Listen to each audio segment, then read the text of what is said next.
has declared war and joined the United Nations.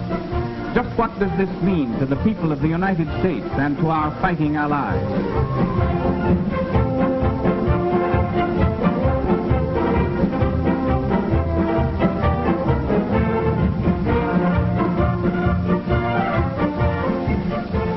We have gained a powerful new friend in Brazil. Brazil's territory covers 47% of the South American continent. 250,000 square miles larger than the United States proper. Larger than all Europe, excluding Russia. But let's look beyond the map. How can Brazil and her people help us to win the war? Well, there are more than 45 million Brazilians, which is a third of the population of the United States. We have been friends in times of peace as well as in times of war. Once before, the people of Brazil proved their friendship for the people of the United States in a time of world crisis. That was in 1917.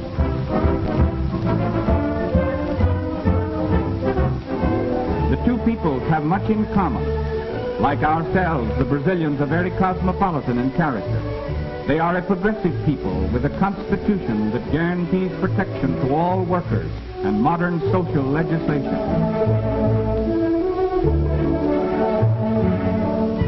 They are a sturdy people, from the gauchos of the great cattle ranchers,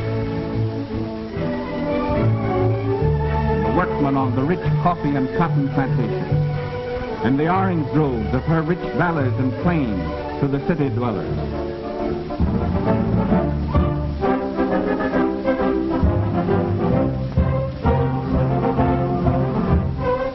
These Brazilians are in the war all the way.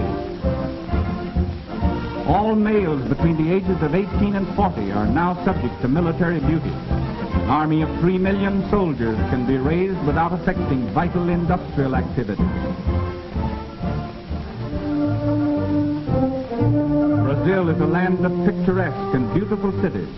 Its capital is famous throughout the world as a center of culture and the arts. Rio de Janeiro, which means River of January, was named for the month in which it was discovered by a Portuguese explorer in 1531, nearly a century before the landing of the Pilgrim Fathers. Today, Rio is a modern city of more than 2 million population. Its municipal theater is one of the finest opera houses in the world.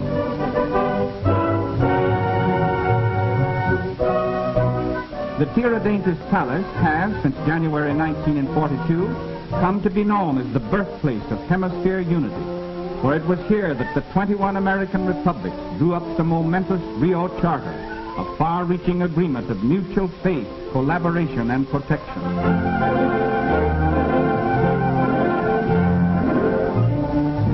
Brazil's merchant fleet is the second largest of the Western Hemisphere, surpassed only by our own.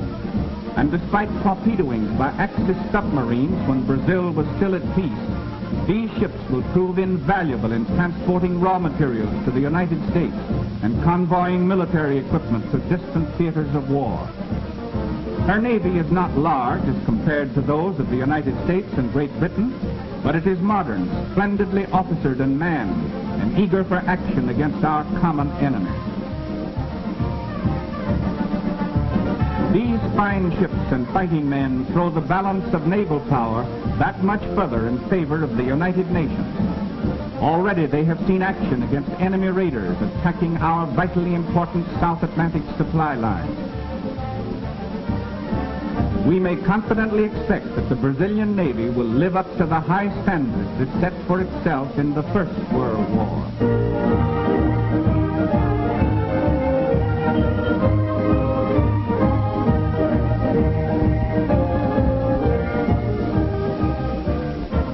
Backing up its navy is Brazil's large and rapidly growing air force.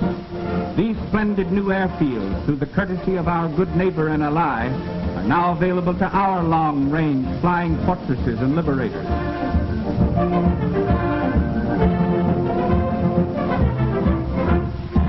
The efficiency of Brazilian fighting planes and the marksmanship of her pilots has already been admirably proven against marauding Axis submarines pursuing their campaign of terrorism off of her more than 4,000 miles of coastline. Getulio Vargas, Brazil's progressive president, has long been an ardent advocate of inter-American solidarity, military preparedness, and hemispheric collaboration. Under his guidance, the Brazilian army has been rapidly increased, equipped, and trained in all the phases of modern warfare. Brazil's total mobilization and training is already well underway toward that 3 million mark. And by the uncompromising public declaration of its president, this army, as our fighting ally, stands ready to make any sacrifice which our collective security may require.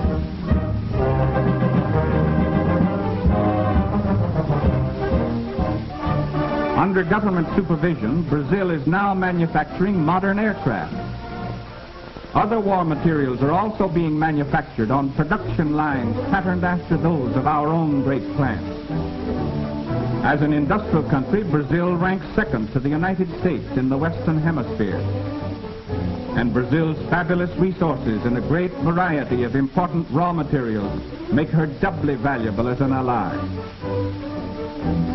Brazil is the hemisphere's second largest producer of chrome ore, so important in the manufacture of high-grade steel.